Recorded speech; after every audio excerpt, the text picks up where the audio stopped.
approve this message because I will only answer to you.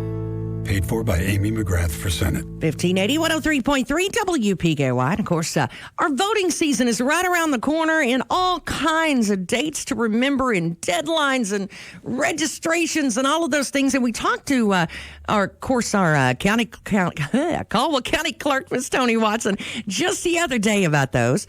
And I've literally, I bet I've had, well, it doesn't matter how many, but I've got a entire email box full of requests for us to have her in again. And she said, you know what, let's just do that again. So that's what we're going to do. We're going to go over those because I know today's another registration deadline. Got to make sure that we do. And then the 9th is another one on Friday. So, and that's about something completely different. So what we're going to do, we're going to kick off that interview with Miss Toni. And of course, in the beginning, we asked her about those crazy letters we've been getting in the mail. Those letters were sent out from a company in Washington, D.C. They were sent to addresses, not necessarily people. And of all the hundreds of phone calls we've received, 98% of them are already registered and are good. We have received a few where people did fill them out and register, and they were to be sent back to us. So they've done a little good, but it's just very confusing. Well, and just I want to make sure everybody knows that just because you get one in the mail does not mean you're not registered. No, not at all. And you don't have to re-register if you're already registered. We have told people to that's called. We've double-checked them to make sure they are registered and to either tear up or shred that paper and just get rid of it. Okay. Because that can be confusing. Yes. I think half of the questions I got was about that particular thing right letter. there. We received many phone calls on that one letter. I bet you did. Yeah, bless your heart. Did. So now we know we're registered to vote. So now what? Well, we've going to have several different options on voting again in November. Some dates that are very important to the people. And October the 9th is the last day to apply for a mail-in ballot, either through the clerk's office or on the website govotekentucky.com. After October the 9th, the only applications we can take care of are through a medical emergency. Of course, if they don't get it taken care of, they can early vote, and I'll try to follow through on as we go. So when they get their ballot, mail-in ballot, I suggest that they just go ahead and vote it and get it right back in the mail, or if they're not comfortable mailing it, they can drop it off at the courthouse in one of the 2 drop boxes. We empty those out every day, scan them in to make sure that we have them so we can keep up with the number that we get. If something happens that they do not receive their ballot, we can still take care of that and allow them to vote in person. After early voting starts October the 13th. So, of course, there's always affidavits that you have to swear to, and we have to keep in our paperwork to show why we issued other ballots. Before all of the emergency regulations, you would have to turn that ballot in to the office before we could allow you to vote any other way. But now we have affidavits that we can go to. Now, early voting begins October 13th in the basement of the courthouse, which is handicap accessible. Please wear a mask and try to stay 6 feet apart. This system worked extremely well, was very successful in June. I was surprised, I really was, but I had a lot of voters say, we don't care if we do it like this all the time.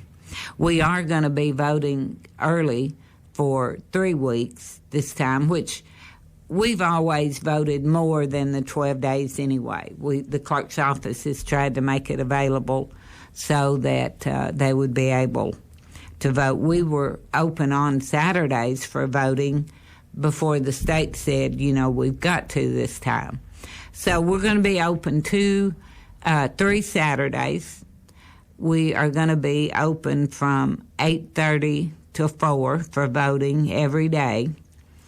We are going to stay 2 Thursday afternoons until 6. So on those days, they'll be able to vote from 8:30 until 6. Thursday dates are the October 22nd and 29th.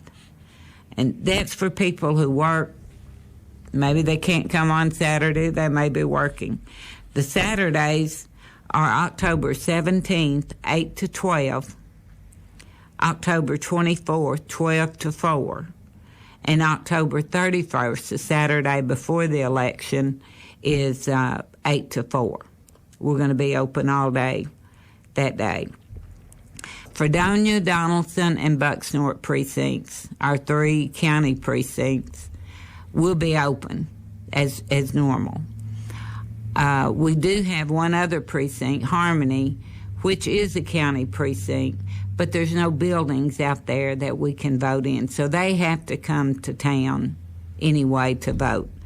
So we will be voting in the courthouse basement and on the main floor.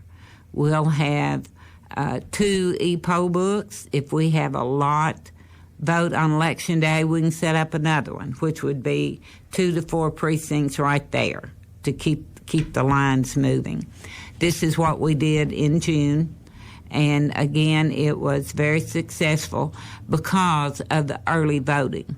We didn't have lines.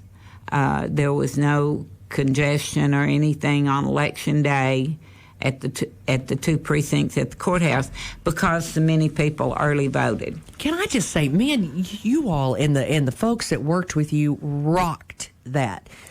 You were always updating online. Every morning I would click on there, and there it was. Yes. Miss Toni had it right there where she was going to be. And you took voting on tour, which I thought was pretty cool. Yes. We the hours that we could go out in June were not real good hours. It was 9. We had 85 in Fredonia vote in June, but in Bucksnort we only had 25. So we're going to open these 3 precincts. Of course, it's all a guess. We don't know how many has applied for ballots from each precinct. We don't know how many is going to early vote. So we'll just wait and see. But our county residents, the majority of them, will not have to drive to Princeton that day to vote. They'll be able to vote at home. You've made it so convenient, though. You really have. And kudos to the entire, and I know it takes a village to put that together. Yes, I know it does. It takes the whole staff, the whole office. Oh, we appreciate every bit of it because, and I will say again, it was really easy to just click right on there, see where it was, and I would update everybody in the morning. So, I mean, it was so easy to do that. Yes. We try to stay on top of it. This is going to be a very big election, and it should be. We should all vote. However our heart leads us, we need to go vote. I think that it will work well again. I really do. I would encourage people to early vote. If you come in town and get your groceries during that 3-week period, just go ahead and stop and vote. You won't have to take a chance on standing in line. We are going to take all of the precautions, but some people are worried about it, some people aren't, About how long do you think it took, on average, for people to vote that day? Maybe 5 minutes. Got in and out pretty quick. Yeah, in and out pretty quick. Maybe a little bit longer than that, but 10 minutes at the most. So you could do it during a lunch break. You could go ahead and just early vote. Bring your driver's license or a picture ID. Now, if you don't have those or you forget them, we can go ahead and allow you to vote if you're a registered voter. There's just more paperwork and forms that has to be filled out and signed and sworn to and all that to cover us, that we're not just letting anybody walk in off the street if they're not registered. I do like Kentucky's system. This is just something personal with me. I do like Kentucky's system where you don't receive an absentee ballot unless you request it. I can't imagine these states that just mail them to all registered voters. We try to keep our rolls as clean as we can. And if someone passes away, we try to make note of that and get them off the rolls. But people are moving all the time, and they don't change their addresses. So when they come to vote at a different address, it may put them in a different precinct. We have cities votes on the ballots. We have school boards. So we want to ensure that everybody votes in the correct precinct. But if you have not changed your address, it will take a little bit longer when you come to vote to just to get it all sorted out. Yeah, sort it out and make sure they're in the correct precinct. Now, I want to encourage everybody, too, by the way. And I know this has been a very cantankerous few months. I'll put it that way. But y'all behave yourself when you go vote. And if you're not supposed to be being ornery around there, don't do it. Y'all behave yourself. And I know that some of the elections can be, you know, I'm just saying, behave yourself when you go. Your mama taught you better than that. Quit it. Well, that's one of the rules of election at the polling precinct. The election officers or the voters, nor the voters, are supposed to be campaigning or talking about election. The sheriff at each precinct does have the power to throw you out, you know, if you start that. But we've, Caldwell County people are great. We don't have that much trouble. A lot of times some people will get to talking and forget, you know, but that's all it is. Well, and I think, you know, especially that's, if anything, and I will say that, I think the different polling locations, not having all of our normal little jaunts where we go, sometimes you haven't seen somebody that lives down there in a long time. Right. And, you know, you got to resist the urge to house your mama and them for a while because, you know, you may just not see anybody for a while. And that's, you know, the little communities coming together to vote. Yes. And that's a good thing about a small community. Yeah. We just have to step away from the voting part to do all that conversation. I mean, I don't ever see Toni, and she lives like a mile from me. Right. You know, it's that kind of, but you want to vote, and then you want to move it on out so that we don't get congested. Right. We will, our entrances on election day will be the basement floor door and the very front door, and then they can leave out the side doors. And this is as much for the COVID as not the talking and the community friendliness, but just over the COVID-19. We're having to take as many precautions as we can. And they're cleaning it up, too, in between people and all of that stuff. Yes, we clean each voting booth. After anybody votes, we wipe it down. The state is providing ink pens again, so when you get one, you can just take it with you. We'll have the hand sanitizer and, you know, the whole 9 yards to keep people as safe as we can. I got to ask, do we get a sticker? Yes. That sticker matters, Miss Toni. Yes. We all want to take our selfies with our stickers, and it's got to be the cool thing is to go get your sticker. Yeah. We'll have the I voted stickers to hand out at the scanners. Well, good. Each of our scanners hold approximately 2,000 votes. So, you know, we'll be in good shape. We also will be using the e-slate, which is the voting machine for people who it's hard to see, hear, write, where if your hand's shaky, you can't fill that block in, but you can vote on the e-slate machine and just turn a wheel and get your vote. Now, the governor and secretary of state wants all precincts to be super centers, where if I'm in Fredonia that day, I can go in there and vote. But the number of ballots that has to be printed, and we are having 80% of our voters' ballots printed for them. I don't want to run out, but this eSlate disability machine has all of the precincts on there. So if I'm in Fredonia and they don't have my Briarfield ballot, I can go to the eSlate machine and vote my precinct. So if you're in Fredonia shopping or picking up feed or anything like that, if you want to go over there and vote, you can, but you will use the eSlate machine because all of our precincts, all of our school board elections, all of our city voters will be on there. We have 12 different ballot faces this time. So that's a pretty good number. Sending the ballots to the precincts are pretty heavy for these clerks to carry back and forth. But we will be able to make those 3 county precincts super centers also. Now, at the courthouse, we will have all ballots, and the judges will tear off the correct ballot to give you.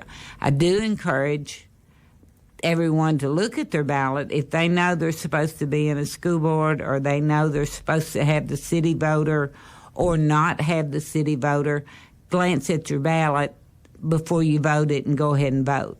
We're all human. You know, we can make mistakes. I want to remind everybody, of course, last time, too, we had a pretty good turnout last time. Yes. The last time is a big one. And now we need to have another big, big turnout. Yes. And, if the sanitization is there. Yeah. And, all of I'm one of those people, I really like kind of using a pencil. There's something about it. Yes. But, if that's something that we need to start going to and it's easier in a lot of ways, then maybe we could check that out. Yes. Yeah, we'll just have to see what the future brings. Of course, next year there are no elections. And then in 22 will be county elections again. So next year we'll have a break. I'm sure the governor and the secretary of state, they'll go over all of the things that we've done, and we'll see how it goes. Well, bless your heart. We love you and we appreciate you, and I know that it's not easy at all, and you do a good job, lady. Thank you. Thank you. Yeah. There is one other thing that I would like to bring up to our citizens. During this pandemic, the Transportation Cabinet issued this 90-day extension, and then they extended it again on vehicles. I meant to remind. Yeah. I almost forgot about that. I'm glad you brought that up. If they weren't able, if they couldn't afford to, if they weren't able to, whatever, license their vehicles in the month that they were supposed to. October the 6th is the last day that people can renew their vehicles that are expired without getting hit with a big penalty, interest and penalty on their taxes. So even if the vehicle's not running but you haven't paid the tax on it, you need to pay it by October the 6th. We have approximately 1,500 vehicles from January through August that have not been renewed.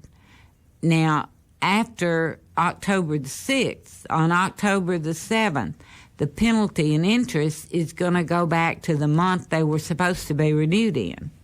So if you've got a January vehicle that you haven't been able to take care of, the interest and penalty is going to go back to January. It's not going to start in October. It's going to go back to the month that vehicle should have been renewed. So just try to get in and get it taken care of before October the 6th. We did a couple of days ago. We'd forgotten about it, Yes, to be honest. yes. And you don't think, especially if we've got one of them that are sitting on blocks at the moment. I'm thinking, a lot of people do. Right. It's just not running. You don't think about things Right. like that. But, that's, we all make the boo-boo. So, Yes, but that's right and there. People have been out of work Right. during COVID, have been laid off, and there's just things you think about with your family and your household before you think about a car license. Bless her heart. We love Miss Toni Watson. Of course, if you've got any of those questions, you can always feel free to give them a call. Miss Toni Watson's office and down at the courthouse in Caldwell County and downtown at Princeton. Stick around. I'll tell you, you talk about something fun. We've got something really, really fun for the older folks like I am. I'm not going to call myself old. I'll say older. How about that? But it's also for the kids, too.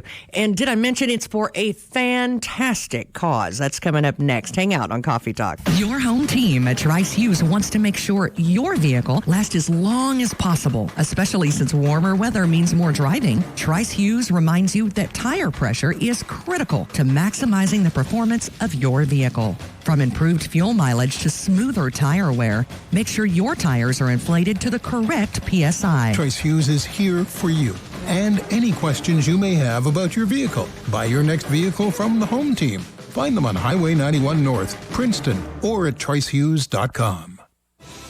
One of the greatest rights as citizens of the United States is the right to vote. And Farless Realty encourages you to get out and vote on November 3rd. If you do not feel safe going to the polls on Election Day, contact your county clerk's office for early voting options. Your vote counts, so let your voice be heard.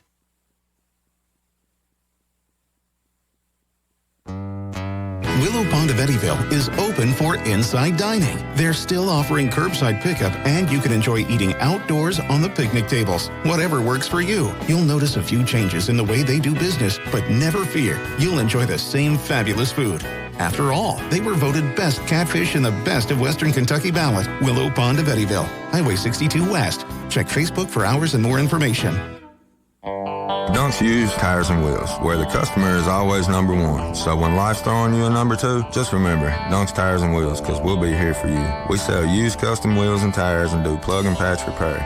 We have all tread styles and sizes in stock. Open Monday through Saturday, 9 to 5, and on call for emergencies. Call 270-963-6391. Dunks Used Tires and Wheels, where the customer is always number one. The Joint is serving up pulled pork, brisket, jumbo wings, ribs, chicken, and more with all the fixings to go with it from their secret family recipes, all at The Joint in Eddyville. If you really enjoy the stories you hear on Traveling the Bluegrass, we'd like to invite you to listen to the whole visit uncut. Just type youragedge.com into your browser. You'll find Traveling the Bluegrass uncut stories in long form, so you don't miss a thing. You'll also find lots of ag news and farm pictures from across the Commonwealth. You can also find all the Kentucky communities that Traveling the Bluegrass can be found. Remember to visit youragedge.com. Since 1937, Pennyrile Electric has been dedicated to the health and well-being of our members. Did you know there are several socially distanced ways to pay your electric bill? You can use the member portal at precc.com. Call to make automated payments over the phone. Use the PRECC app, enroll and pay by text or our residential prepaid program, or just stop by one of our 24-hour kiosks in Hopkinsville or Oak Grove. Pennyrile Electric, proud to power your life for 83 years. 1580 103.3 WPKY. And of course, I've been kind of teasing you this morning because I said we were going to talk about not only kickball tournaments, not only softball tournaments and T-shirts, oh my, but we're going to talk about a really good cause this morning, which is kind of really, really, really close to a lot of our hearts. And we got Miss Lindsay Bridges on the phone. Good morning. Good morning. I am so excited. This is kind of how much fun could this be right near Halloween? I'm very excited, and it just kind of planned out that this was the only weekend available. And so one of my friends that's helping me, he was like, let's do it Halloween themed. And I'm like, that's brilliant. That's so fun. I love that because I'll tell you, not only is that right there at Halloween, the kids and the big kids and the little kids will get to have a whole lot of fun, but it's really teaching them what it's all about to give back to maybe some kids that aren't so fortunate as they are. Yes.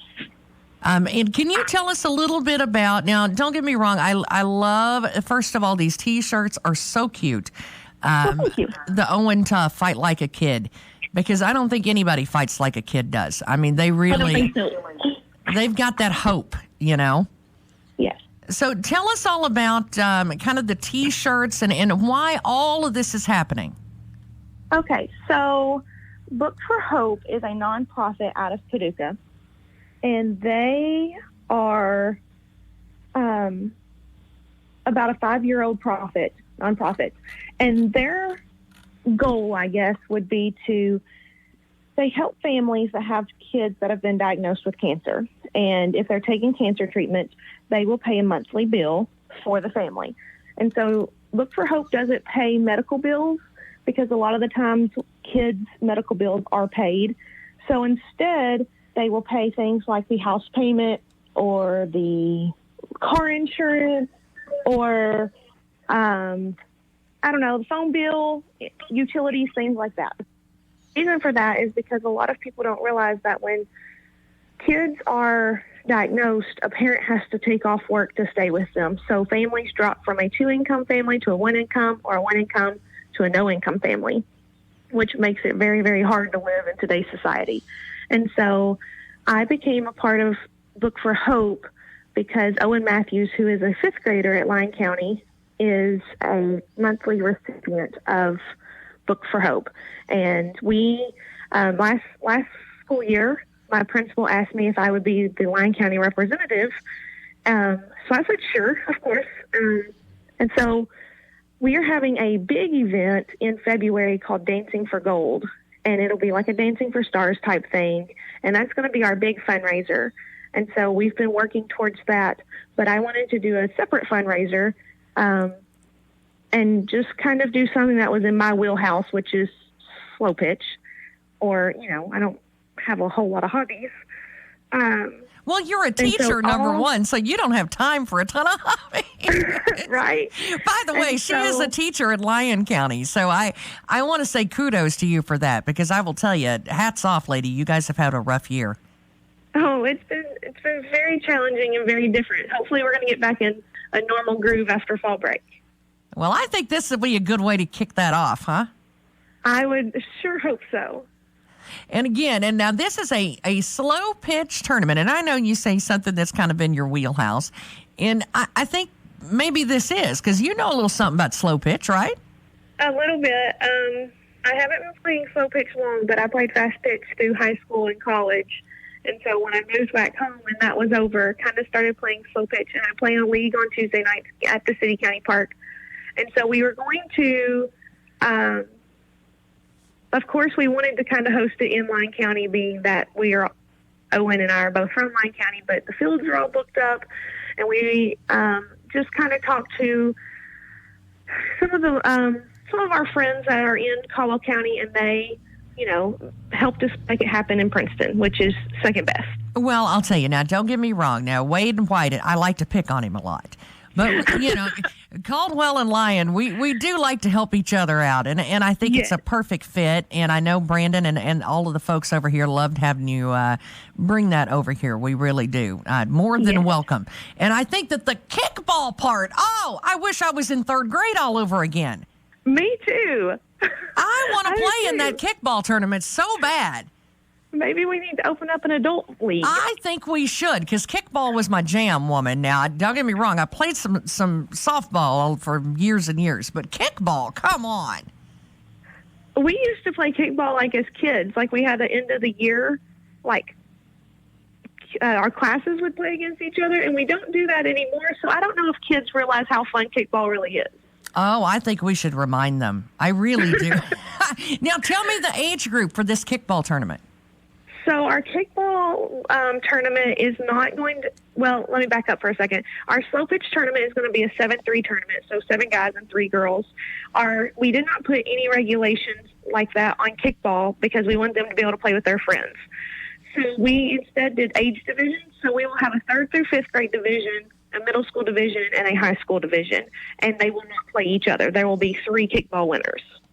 I think that is so much fun. And how many kids on each team do you, is 10 kids on each team, and like I said, it can be an all-girl team, it can all be an all-boy team, or if they want to mix it up, that's fine too. Oh, and I thought the other part was so cute too. You talked about in costumes. Yes. So when we looked at the calendar and looked at dates available, the 24th was available, and so I was just like, okay, the 24th it is. I hope it's not too cold. And my friend that told me, he was like, and that's the weekend before Halloween. Let's do it in costume. And I'm like, that's so That's so perfect. I love that. I mean, I can just see like a whole team of Spider-Mans out there. I know, yes. And our slow pitch tournament is going to be the same way. So I'm like, what's funnier than watching adults try to play softball in costume? Oh, if there's not a 50-year-old man in a tutu, I'm going to be disappointed because I promise you there will be. I promise you. So we've got a deadline of what, the 19th to get everybody registered up, right? Yes. So far we have 7 slow pitch teams, and we've got a couple kickball teams. Not as many kickball as slow pitch. So hopefully those start coming out. Well, let me put the challenge out there today. Look, moms, dads, we've got a big kickball tournament for, a really, really, really great cause. And who's not only, is just a great cause in general, but is already helping one of the children in our area that we consider, one of our kids. And that means a lot. When you can have that much fun, and everybody's been looking for something for the kids to do now that some of the sports and some of the leagues and stuff are kind of winding down for the kids. Well, here it is right here. You can get 10 kids put together, and they don't have to be all the same age. Correct. Good. As long as they fall in the same category, like 3rd through 5th can play together, middle school can play together, and high school can play together. Ah, I gotcha. Okay. So we just have to stay inside our respective schools kind of as far as segmented in age. Yes. Okay. All right. Well, in Lyon County and Caldwell could play together. Yes. That's what I'm thinking. I'm thinking if Wade got on a team and I got on a team, as long as I beat his team, then I could still brag about it. I hope he's listening. He's kind of used to it, but Wade, here we go. We were looking for the next thing. I'll tell you what. Remind us again, how do we get a hold of you? Because the registration date's coming up on the 19th. How do we get a hold of you? And is it okay if spectators come out on the 24th and just kind of watch it unfold? We are going to have concessions, so even if people just want to come out and have lunch with us, all proceeds are going back to Book for Hope. We also have silent auction items ready to go, and those keep coming in, so that'll be fun. Anybody is welcome to come watch. We would love to have the ballpark packed. Anybody who wants to register a team or register to donate anything can just contact me. My cell is listed on the flyer. I talked to both newspapers yesterday, so I think it'll be in the newspaper this coming week. But my cell phone number is 270-625-3969. They can call or text me. And we would love to just have everybody in the community come out on the 24th. Well, in one way or another, everybody can get involved. But, whether you're watching your kid play kickball, whether you're on a softball team, you're buying a T-shirt or eating a hot dog or involved in the auction, one way or another, everybody can get involved no matter what age or how much energy they got, right? That's what we're hoping for. Well, thank you so much. This is Miss Lindsay Bridges, and she's a teacher for... Now, what grade do you teach at Lyon County? 4th grade reading. Oh, now see, they're still fun at that age. They are a lot of fun. I've got teenagers now. They're not fun when they're teenagers. Aw, it's like they get past really the fun. Don't get me wrong. They say they're good and they act like they're good. They're just not fun anymore. Exactly. Little people are the best. That's all right. Well, thank you so much, Lindsay. We appreciate you. And we'll check in with you before the tournament. Hopefully, we'll get you covered up. How about that? Okay, thank you so much. Thanks so much, Miss Lindsay Bridges. Really thankful for her and all she does to go out of her way to help put this together. And I'll tell you, Mr. Leif Riggs, he is still working it. I cannot say thank you enough to him for connecting me with her. And of course, he was very instrumental in that Owen Tough. And that's, those T-shirts are such a great. Don't get me wrong, they're just cute. They're the Fight Like a Kid T-shirts, Owen Tough, and they're so cute just to have as a T-shirt. But man, what a cause!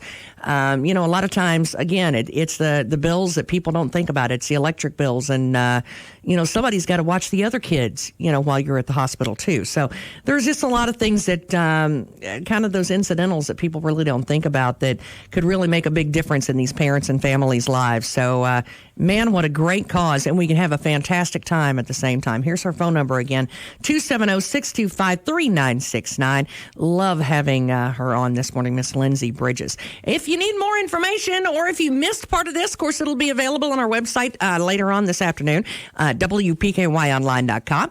And, of course, you can always email us, WPKYonline@gmail.com. Hey guys, it's Kelly Capps with Farmers Bank. Buying a home can be stressful, and I'm sure you have many questions like what's a good rate? What type of loan is right for me? I'm here to walk you through the